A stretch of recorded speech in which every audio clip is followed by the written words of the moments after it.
Hi friends, ఒక అందమైన పల్లెటూరు సాయంకాలం గాలిలో బిర్యానీ సుగంధం ఊరి మధ్యలో ఉన్న ఒక చిన్న దుకాణం నుంచి వ్యాపిస్తోంది. ఈ దుకాణం ఒకప్పుడు ఊరంతా తలెత్తుకునేలా చేసిన బాబర్కు గుర్తు. అతని పేరు చెప్పగానే జనం గుండెల్లో నిజాయితీ, నీతి గుర్తొచ్చేవి. బాబర్ బిర్యానీ తయారు చేసేటప్పుడు ఆ చేతిలో ఒక మాయ ఉండేది. ప్రతి గింజలో ప్రేమ, ప్రతి ముక్కలో శ్రద్ధ. ఎవరొచ్చినా నవ్వుతూ స్వాగతించి వాళ్ళ ఆరోగ్యం గురించి అడిగి మోసం అనే మాటకు చోటివ్వకుండా నిజమైన రుచిని అందించేవాడు. ఆ దుకాణం కేవలం ఆహారం అమ్మే చోటు కాదు, ఊరి గుండెల్లో ఒక గుర్తు, నమ్మకానికి చిహ్నం. కానీ ఆ అన్నయ్య కాలం చేసిన తర్వాత ఆ బాధ్యత తమ్ముడు సలీం చేతుల్లోకి వచ్చింది. సలీం మొదట్లో అన్నయ్య బాటలోనే నడిచాడు. బిర్యానీ రుచి అలాగే ఉండేది. జనం తండోపతండాలుగా దుకాణానికి వచ్చేవాళ్ళు. ఉదయం నుంచి సాయంత్రం వరకు కస్టమర్ల కోలాహలం. ఆ బిర్యానీ వాసనతో దుకాణం ఎప్పుడూ సజీవంగా ఉండేది. లాభాలు పెరిగాయి. సలీం మనసు సంతోషంతో నిండిపోయింది. ఒకరోజు దుకాణం జనంతో కిటకిటలాడుతోంది. అప్పుడు హుస్సేన్ అనే కస్టమర్ వచ్చాడు. 1 కిలో బిర్యానీ పార్సల్ చేయమన్నాడు. సలీం కుండలోకి చూసి 1 కిలోనే మిగిలింది, ఇంకా కొత్తగా తయారు చేయాలా అన్నాడు. హుస్సేన్ సరేనని ఆ కిలో తీసుకుని ఇంటికి వెళ్ళిపోయాడు. కానీ ఇక్కడే సమస్య మొదలైంది. దుకాణంలో మాంసం స్టాక్ అయిపోవడంతో సలీం సమీపంలోని మాంసం వ్యాపారి దగ్గరకు వెళ్ళాడు. కొత్త స్టాక్ కోసం అక్కడ అతనికి ఊహించని షాక్ తగులుతుంది. మాంసం ధర ఒక్కసారిగా రెట్టింపు అయ్యింది. నిరాశతో గుండె బరువెక్కిన బాధతో సలీం దుకాణానికి తిరిగొచ్చి ఇప్పుడేం చేయాలి అని ఆలోచనలో పడ్డాడు. చివరకు ఖర్చు భరించడానికి బిర్యానీ ధరను పెంచాలని నిర్ణయించాడు. కానీ ఈ నిర్ణయం అతని ఊహకు అందని పరిమాణాలకు దారితీసింది. కొత్త ధరలు చూసిన కస్టమర్లు ఒక్కొక్కరుగా వెనక్కి తగ్గారు. హుస్సేన్ కూడా ధరల బోర్డు చూసి నిరాశగా తిరిగి వెళ్ళిపోయాడు. సలీం గట్టిగా అరిచాడు, హుస్సేన్, మాంసం ధరలు పెరిగాయి, అందుకే బిర్యానీ ధర కూడా పెంచాను. నా తప్పు ఏంటి అని హుస్సేన్ బాధగా చూస్తూ, ఈ ధరలకు నేను కొనడం కష్టం సలీం అని చెప్పి నడిచి వెళ్ళిపోయాడు. 2 రోజులు గడిచాయి. దుకాణం ముందు ఒక కస్టమర్ కూడా కనిపించలేదు. బిర్యానీ చెడిపోయి దుకాణంలో దుర్వాసన వ్యాపించింది. సలీం ఒంటరిగా కూర్చుని ఆలోచనలో మునిగిపోయాడు. ఒకప్పుడు ఈ దుకాణం జనంతో కలకలలాడేది. ఇప్పుడు బిర్యానీ అమ్ముడు పోక చెడిపోతోంది. ఇలా కాదు, ఏదో ఒక మార్గం చూడాలి అనుకున్నాడు. చివరకు చెడిపోయిన బిర్యానీని తీసుకుని ఉరి బయట ఒక బీడు ప్రాంతంలో పడేశాడు. ఆ వాసనకు ఓ కుక్కల మంద అక్కడికి వచ్చి ఆ బిర్యానీని ఆకలితో మింగేశాయి. ఆ దృశ్యం సలీం మనసులో ఒక వింత భయంకరమైన ఆలోచనను మొలకెత్తించింది. ఇక్కడ కుక్కలు గొర్రెల కంటే ఎక్కువ ఉన్నాయి. వీటిని ఉపయోగిస్తే మాంసం ఖర్చు తగ్గుతుంది కదా, ఎవరికీ తెలీదు, రుచిలో తేడా కనిపించదు అని ఆలోచించాడు.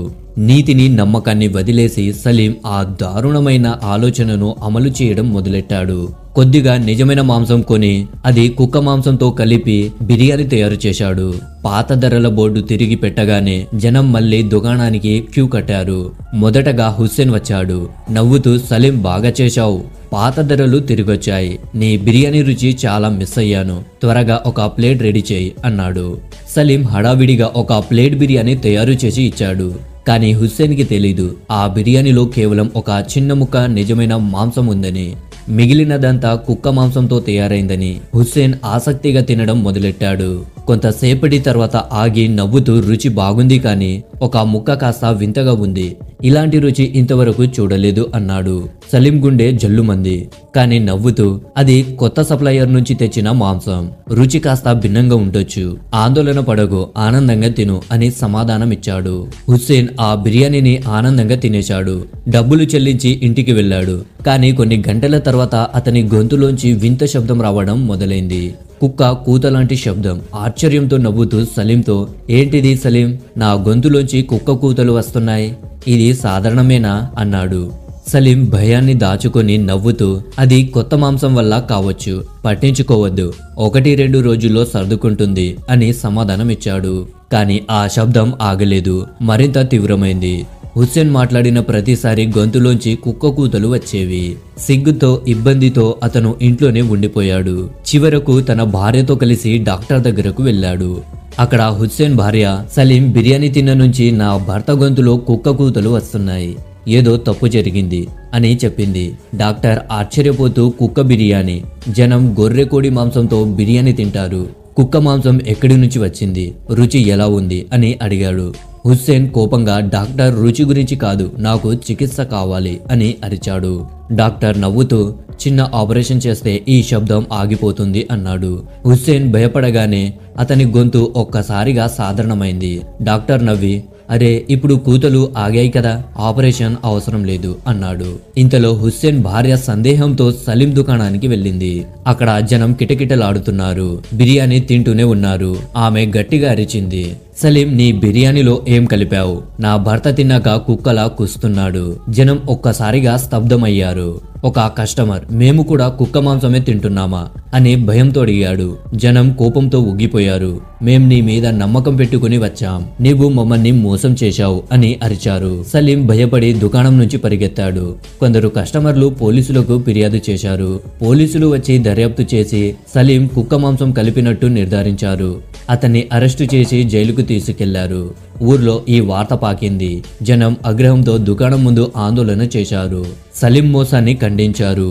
అతను తన తప్పు ఒప్పుకున్నాక కఠిన శిక్ష పడింది. ప్రజల ఆరోగ్యంతో ఆడుకున్నందుకు దీర్ఘకాల జైలు శిక్ష. దుకాణం శాశ్వతంగా మూసేశారు. ఇక హుస్సేన్ తన భార్యతో సాధారణ జీవితానికి తిరిగొచ్చాడు. ఈ ఘటన అతనికి ఒక పాఠం నేర్పించింది. తినే ఆహారం గురించి జాగ్రత్త వహించాలి, నమ్మకమైన చోట్లనే తినాలి.